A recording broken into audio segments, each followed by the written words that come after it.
এখন যাচ্ছি ছেলেকে নিয়ে স্কুলে। যাওয়ার আগে ওর বড়বাবুর কাছ থেকে অনেকটা আদর নিয়ে যাচ্ছে। ছেলেকে স্কুলে দিয়ে বাড়ি ফেরার পথে দেখো এই মাঠে কি সুন্দর সবজি চাষ করা, আর এই রাস্তাগুলো একদম ফাঁকা।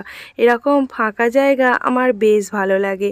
বাড়ির কাছে আছে দুটো পিকনিক গার্ডেন, কত মানুষ আসে পিকনিক করতে। আর আমাদের বাগানটা দেখো পুরো ধুলোয় ঘেরা। আর এখন তোমাদেরকে এমন একটা জায়গা দেখাবো, হয়তো তোমরা পছন্দ করবে না, তবুও আমি তোমাদেরকে ভাবলাম একবার দেখাই আমার শেষ ঠিকানা। কোনো দিন যদি আমি ভিডিও না দিই তাহলে ভেবে নিও আমি আমার ঠিকানায় পৌঁছে গেছি, কারণ মানুষের জীবনে কখন কি হয় তো কেউ বলতে পারে না। এই ছেলেটা কি করে ওপারে গেছিল আমরা দেখতে পাইনি, কিন্তু যখন আসছিল তখন দেখেছি। আর এই গাছটায় এমন একটা দমকা হাওয়া দিয়েছে, আমার বোন বলছে তাড়াতাড়ি চল দিদি, খুব ভয় লাগছে।